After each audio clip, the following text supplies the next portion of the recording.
Pasca kematian gajah jinak yang bernama Bunta, kini sudah mulai dilakukan persidangan oleh Pengadilan Negeri Aceh Timur. Persidangan kali ini pihak kejaksaan menghadiri 3 orang saksi, 2 orang masyarakat dan 1 orang saksi dari pihak kepolisian.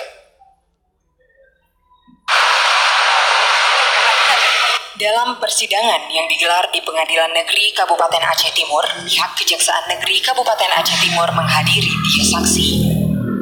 Pantauan TVRI di ruang sidang, sejumlah saksi mengatakan dalam kesaksian mereka kepada ketua hakim dan anggotanya serta kuasa hukum terdakwa dan 3 orang kejaksaan bahwa matinya gajah jinak bernama Bunta itu diduga kuat akibat diracun.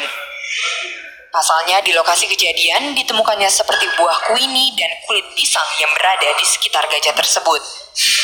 Mulyani Kasipidum, Kejaksaan Negeri Kabupaten Aceh Timur mengatakan sidang ini sudah berjalan sebelumnya sebanyak 2 kali. Ini merupakan sidang yang menghadirkan saksi-saksi. Pada hari ini kami telah memeriksa 3 orang saksi. Kedua dari Zero.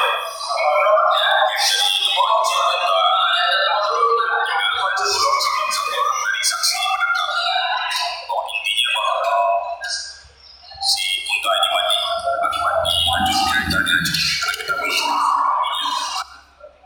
Diberitakan sebelumnya pembunuhan gajah jantan tersebut dilakukan pada Sabtu 9 Juni sekitar pukul 8 waktu Indonesia Barat.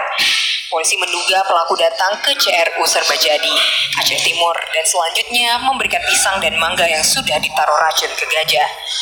Setelah hewan bertubuh besar ambruk, pelaku kemudian memotong aksi pembunuhan. Ketahui setelah mak atau pawang gajah datang ke lokasi. Dari Aceh Timur, Said Maulana, TVRI melaporkan.